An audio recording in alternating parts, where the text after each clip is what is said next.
أشهد أن لا إله إلا الله وحده لا شريك له وأشهد أن محمدا عبده ورسوله أما بعد فأعوذ بالله من الشيطان الرجيم بسم الله الرحمن الرحيم الحمد لله رب العالمين الرحمن الرحيم مالك يوم الدين إياك نعبد وإياك نستعين اهدنا الصراط المستقيم صراط الذين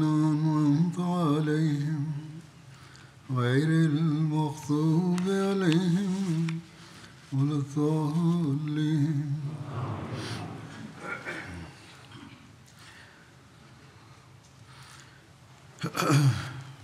ಬನು ಕುರೈಜ್ ಗೋತ್ರದವರು ಒಪ್ಪಂದವನ್ನು ಮುರಿದ ಕಾರಣದಿಂದ ಅಸ್ಹಾಬ್ ಯುದ್ಧದ ನಂತರ ಅವರ ಕೋಟೆಗಳಿಗೆ ಮುತ್ತಿಗೆ ಹಾಕಲಾಗುತ್ತಿತ್ತು.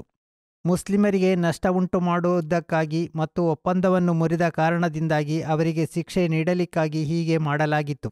ಇದರ ಬಗ್ಗೆ ಕಳೆದ ಕುತ್ಬಾದಲ್ಲಿ ಪ್ರಸ್ತಾಪಿಸಲಾಗಿತ್ತು. ಅದರ ಇನ್ನಷ್ಟು ವಿವರಣೆ ಹೀಗಿದೆ. ಮುತ್ತಿಗೆ ತೀವ್ರಗೊಂಡಾಗ ಹಜರತ್ ಪೈಗಂಬರ್ ಸಲ್ಲಲ್ಲಾಹು ಅಲೈಹಿ ವಸಲ್ಲಮರ ತೀರ್ಪು ಪ್ರಕಾರ ಬನು ಕುರೈಜಾ ಗೋತ್ರದವರು ಕೋಟೆಗಳಿಂದ ಹೊರಬಂದರು. 14, 15 ಅಥವಾ 25 ದಿನಗಳ ಕಾಲ ಮುತ್ತಿಗೆ ಹಾಕಲಾಗಿತ್ತು ಎಂಬುದಾಗಿ ಬೇರೆ ಬೇರೆ ವರದಿಗಳು ಇವೆ.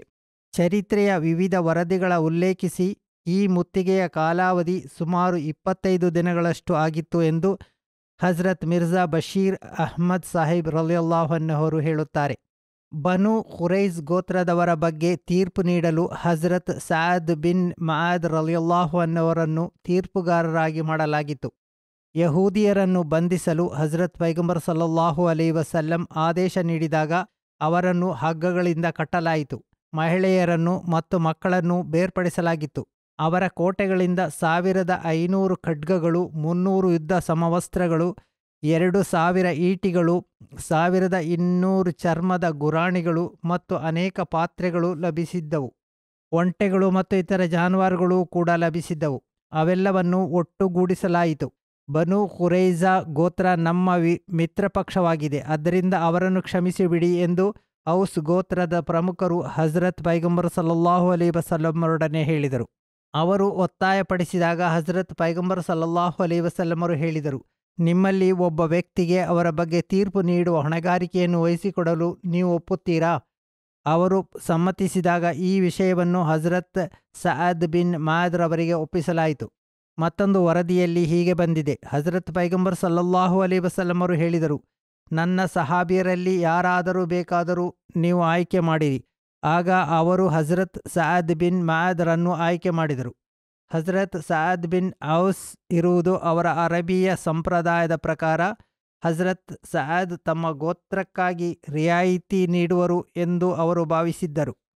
ಆದರೆ ಹಜರತ್ ಸಅದ್ ರಲಿಯಲ್ಲಾಹು ಅನ್ಹುವರ ಪರಿಶುದ್ಧ ಮತ್ತು ಪ್ರಾಮಾಣಿಕ ಹೃದಯವು ಅಲ್ಲಾಹನಿಗೆ ಮತ್ತು ಅವನ ಪ್ರವಾದಿ ಸಲ್ಲಲ್ಲಾಹು ಅಲೈಹಿ ವಸಲ್ಲಮರಿಗೆ ಇತರ ಎಲ್ಲ ಸಂಬಂಧಗಳಿಗಿಂತ ಪ್ರಾಮುಖ್ಯತೆ ನೀಡಿತು. ಹಜರತ್ ಮಿರ್ಜಾ ಬಶೀರ್ ಅಹಮದ್ ಸಾಹಿಬ್ ರಲಿಯಲ್ಲಾಹು ಅನ್ಹು ಹೀಗೆ ಬರೆಯುತ್ತಾರೆ. ಹಜರತ್ ಮಿರ್ಜಾ ಬಶೀರ್ ಅಹಮದ್ ಸಾಹಿಬ್ ರಲಿಯಲ್ಲಾಹು ಅನ್ಹು ಈ ಕುರಿತು ಹೀಗೆ ಬರೆಯುತ್ತಾರೆ. ಔಸ್ ಗೋತ್ರದ ಕೆಲವು ಜನರು ಹಜರತ್ ಸಅದ್ ರೊಡನೆ ಒತ್ತಾಯಪೂರ್ವಕವಾಗಿ ಹೀಗೆ ವಿನಂತಿ ಮಾಡಿದರು, ಖುರೈಸ್ ಗೋತ್ರ ನಮ್ಮ ಮಿತ್ರಪಕ್ಷವಾಗಿದೆ. ಯಾವ ರೀತಿಯಲ್ಲಿ ಖಜ್ರಾ ಗೋತ್ರ ತನ್ನ ಮಿತ್ರಪಕ್ಷವಾದ ಬನು ಖೈನುಖಾ ಗೋತ್ರದಿಂದ ಸೌಮ್ಯತೆ ತೋರಿಸಿತೋ ಅದೇ ರೀತಿಯಲ್ಲಿ ನೀವು ಸಹ ಖುರೈಸ್ ಗೋತ್ರದೊಂದಿಗೆ ರಿಯಾಯಿತಿ ತೋರಿಸುತ್ತೀರಿ ಮತ್ತು ಅವರನ್ನು ಕಠಿಣವಾದ ಶಿಕ್ಷೆಗೆ ಗುರಿಪಡಿಸಬೇಡಿರಿ. ಸಅದ್ ಬಿನ್ ಮಆದ್ ಮೊದಲು ಮೌನವಾಗಿ ಇದ್ದುಕೊಂಡು ಅವರ ಮಾತುಗಳನ್ನು ಆಲಿಸುತ್ತಿದ್ದರು. ಆದರೆ ಅವರು ಇನ್ನಷ್ಟು ಒತ್ತಾಯಪಡಿಸಿದಾಗ ಹೀಗೆ ಹೇಳಿದರು, ಇದು ಸತ್ಯ ಮತ್ತು ನ್ಯಾಯದ ವಿಷಯದಲ್ಲಿ ಯಾವನೇ ದೂಷಿಸುವವನು ದೂಷಣೆಯನ್ನು ಸಅದ್ ಪರಿವೆ ಮಾಡದ ಸಮಯವಾಗಿದೆ. ಈ ಉತ್ತರವನ್ನು ಆಲಿಸಿ ಜನರು ಸುಮ್ಮನಾದರು. ನನ್ನ ತೀರ್ಪನ್ನು ಸ್ವೀಕಾರ ಮಾಡಬೇಕೆಂದು ಉಭಯ ಪಕ್ಷಗಳಿಂದಲೂ ವಾಗ್ದಾನ ಪಡೆದ ನಂತರ ಹಜರತ್ ಸಅದ್ ಬಿನ್ ಮಆದ್ ರಲಿಯಲ್ಲಾಹು ಅನ್ಹು ತನ್ನ ತೀರ್ಪನ್ನು ಹೀಗೆ ಹೇಳಿದರು: ಬನು ಕುರೈಜ್ ಗೋತ್ರದ ಯೋಧರನ್ನು ವಧಿಸಬೇಕು ಹಾಗೂ ಅವರ ಮಹಿಳೆಯರನ್ನು ಮತ್ತು ಮಕ್ಕಳನ್ನು ಬಂಧಿಸಬೇಕು ಹಾಗೂ ಅವರ ಸಂಪತ್ತುಗಳನ್ನು ಮುಸ್ಲಿಮರಿಗೆ ವಿತರಣೆ ಮಾಡಬೇಕು. ತೀರ್ಪನ್ನು ಆಲಿಸಿದಾಗ ಹಜರತ್ ಪೈಗಂಬರ್ ಸಲ್ಲಲ್ಲಾಹು ಅಲೈಹಿ ವಸಲ್ಲಂ ತಕ್ಷಣ ಹೀಗೆ ಹೇಳಿದರು: ಲಕದ್ ಹಕಮತ ಬಿಕುಲ್ಲಿಹಿ, ಎಂದರೆ ನಿಮ್ಮ ತೀರ್ಪು ದೈವಿಕವಾದ ವಿಧಿಯಾಗಿದೆ. ಹಜರತ್ ಪೈಗಂಬರ್ ಸಲ್ಲಲ್ಲಾಹು ಅಲೈಹಿ ವಸಲ್ಲಮರ ಈ ಮಾತುಗಳ ತಾತ್ಪರ್ಯವೆಂದರೆ, ಬನು ಕುರೈಜಾದ ಕುರಿತು ಈ ತೀರ್ಪಿನಲ್ಲಿ ಸ್ಪಷ್ಟವಾಗಿ ದೈವಿಕ ಕೈ ಇದೆ ಎಂದು ಕಾಣಬಹುದಾಗಿದೆ. ಅದರಿಂದ ಹಜರತ್ ಪೈಗಂಬರ್ ಸಲ್ಲಲ್ಲಾಹು ಅಲೈಹಿ ವಸಲ್ಲಮರ ಕಾರುಣ್ಯದ ಗುಣ ಈ ವಿಧಿಯನ್ನು ತಡೆಯಲು ಸಾಧ್ಯವಿರಲಿಲ್ಲ. ಹಜರತ್ ಸಅದ್ ಬಿನ್ ರಲಿಯಲ್ಲಾಹು ಅನ್ಹು ಅವರ ತೀರ್ಪಿನ ಬಗ್ಗೆ ಹಜರತ್ ಪೈಗಂಬರ್ ಸಲ್ಲಲ್ಲಾಹು ಅಲೈಹಿ ವಸಲ್ಲಂ ಹೀಗೆ ಹೇಳಿದ್ದಾರೆ: ಈ ತೀರ್ಪಿನ ಬಗ್ಗೆ ದೇವದೂತರು ನನಗೆ ಸದರಿ ಸಮಯದಲ್ಲಿ ತಿಳಿಸಿದ್ದರು. ಹಜರತ್ ಸಅದ್ ರಲಿಯಲ್ಲಾಹು ಅನ್ಹು ಅವರ ತೀರ್ಪಿನ ನಂತರ ಹಜರತ್ ಪೈಗಂಬರ್ ಸಲ್ಲಲ್ಲಾಹು ಅಲೈಹಿ ವಸಲ್ಲಂ ದುಲ್ಹಜ್ 9ರ ಮತ್ತೊಂದು ವರದಿಯ ಪ್ರಕಾರ ದುಲ್ಹಜ್ 7ರಲ್ಲಿ ಗುರುವಾರದಂದು ಮದೀನಕ್ಕೆ ಮರಳಿ ಹೋದರು. ಹಜರತ್ ಪೈಗಂಬರ್ ಸಲ್ಲಲ್ಲಾಹು ಅಲೈಹಿ ವಸಲ್ಲಮರ ಆದೇಶದ ಪ್ರಕಾರ ಕೈದಿಗಳನ್ನು ಮದೀನದಲ್ಲಿ ಹಜರತ್ ಉಸಾಮಾ ಬಿನ್ ಝೈದ್ ರಲಿಯಲ್ಲಾಹು ಅನ್ಹುರ ಮನೆಗೆ ಹಾಗೂ ಮಹಿಳೆಯರನ್ನು ಮತ್ತು ಮಕ್ಕಳನ್ನು ಅಸಹದ್ ರಮ್ಲಾ ಬಿನ್ ಹಾರಿಸ್ ರವರ ಮನೆಗೂ ತರಲಾಯಿತು. ಬನು ಕುರೈಜಾ ಗೋತ್ರದವರಿಗೆ ತಿನ್ನಲಿಕ್ಕಾಗಿ ರಾಶಿ ರಾಶಿ ಹಣ್ಣುಗಳನ್ನು ಒದಗಿಸಲಾಯಿತು. ಯಹೂದಿಯರು ರಾತ್ರಿ ಪೂರ್ತಿ ಹಣ್ಣುಗಳನ್ನು ತಿನ್ನುವುದರಲ್ಲಿಯೇ ತಲ್ಲೀನರಾಗಿದ್ದರು ಎಂದು ಬರೆಯಲಾಗಿದೆ. ಹಜರತ್ ಪೈಗಂಬರ್ ಸಲ್ಲಲ್ಲಾಹು ಅಲೈಹಿ ವಸಲ್ಲಮರು ಬನು ಕುರೈಜ್ ಗೋತ್ರದ ಮೇಲೆ ದೌರ್ಜನ್ಯ ಮಾಡಿರುವರು ಎಂಬುದಾಗಿ ಹಜರತ್ ಸಅದ್ ರಲಿಯಲ್ಲಾಹು ಅನ್ಹು ತೀರ್ಪಿನ ಬಗ್ಗೆ ಅನ್ಯರು ಮತ್ತು ಆಕ್ಷೇಪ ಮಾಡುವ ಕೆಲವು ಜನರು ನಮ್ಮ ಯುವಕರ ಮನಸ್ಸುಗಳಿಗೆ ವಿಷ ತುಂಬುತ್ತಿದ್ದಾರೆ. ಇದರ ಬಗ್ಗೆ ಒಂದು ಸ್ಪಷ್ಟವಾದ ಉತ್ತರವೇನೆಂದರೆ, ಈ ತೀರ್ಪನ್ನು ಹಜರತ್ ಪೈಗಂಬರ್ ಸಲ್ಲಲ್ಲಾಹು ಅಲೈಹಿ ವಸಲ್ಲಂ ಸ್ವತಃ ಮಾಡಿರಲಿಲ್ಲ. ಬದಲಾಗಿ ಅಲ್ಲಾಹನು ಈ ತೀರ್ಪನ್ನು ಅವರ ಮಿತ್ರಪಕ್ಷದ ಮೂಲಕ ಮಾಡಿಸಿದನು. ಅದರಲ್ಲೂ ಹಜರತ್ ಪೈಗಂಬರ್ ಸಲ್ಲಲ್ಲಾಹು ಅಲೈಹಿ ವಸಲ್ಲಮರಿಂದ ಸುದೃಢವಾದ ವಾಗ್ದಾನ ಪಡೆಯಲಾಗಿತ್ತು.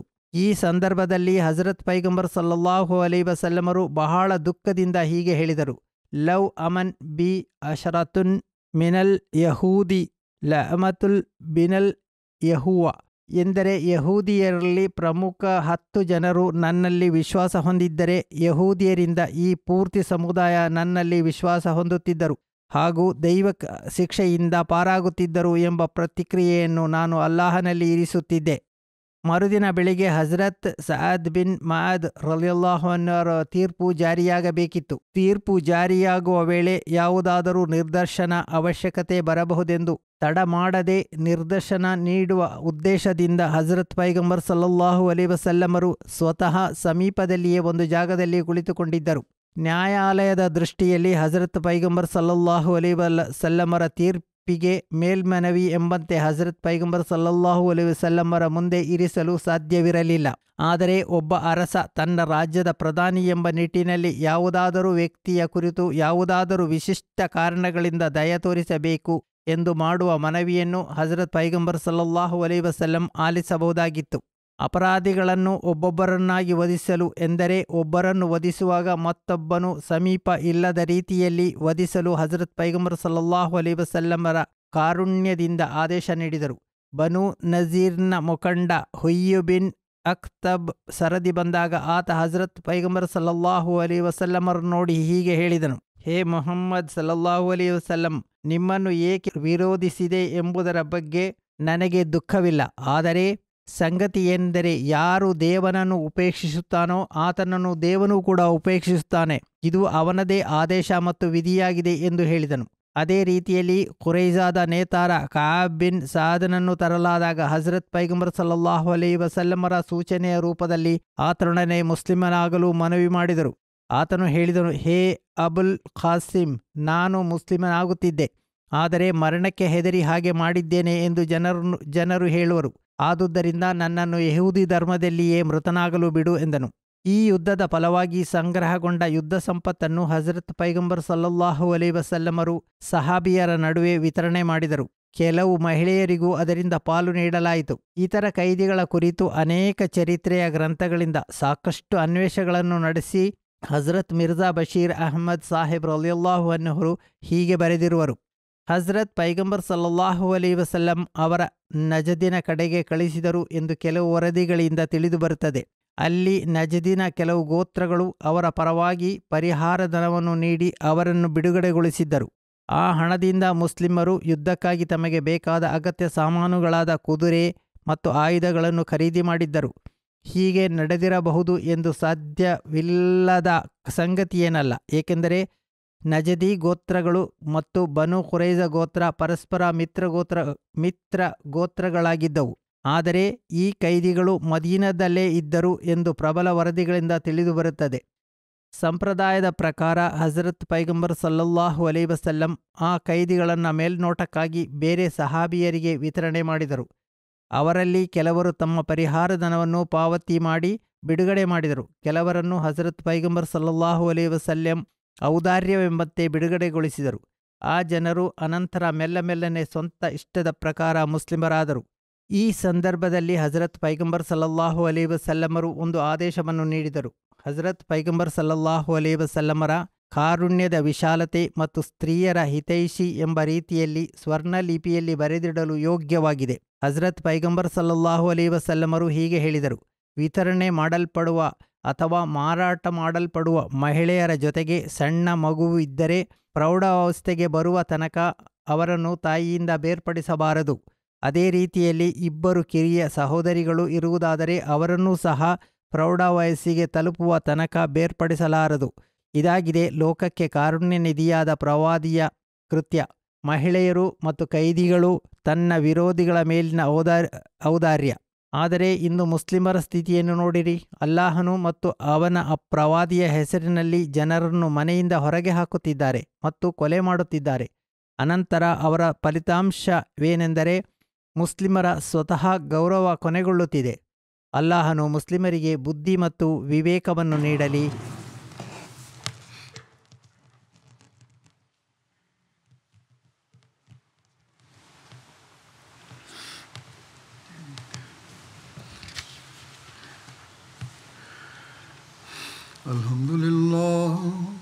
ಅಲ್ಹಮ್ದುಲಿಲ್ಲಾಹ್ ನಹ್ಮದುಹು ವ ನಸ್ತഈನುಹು ವ ನಸ್ತಗ್ಫಿರುಹು ವ ನು'ಮಿನು ಬಿಹಿ ವ ನತವಕ್ಕಲು ಅಲೈಹಿ ವ ನಅೂಜು ಬಿಲ್ಲಾಹಿ ಮಿನ್ ಶುರೂರಿ ಅನ್ಫುಸಿನಾ ವ ಮಿನ್ ಸಯ್ಯಿಆತಿ ಅಅಮಾಲಿನಾ ಮನ್ ಯಹ್ದಿಹಿಲ್ಲಾಹು ಫಲಾ ಮುದಿಲ್ಲ ಲಹು ವ ಮನ್ ಯುದ್ಲಿಲ್ಹು ಫಲಾ ಹಾದಿಯ ಲಹು ونشهد أن لا إله إلا الله ونشهد أن محمدا عبده ورسوله عباد الله رحمكم الله إن الله يأمر بالعدل والإحسان وإيتاء ذي القربى وينهى عن الفحشاء والمنكر والبغي يعظكم لعلكم تذكرون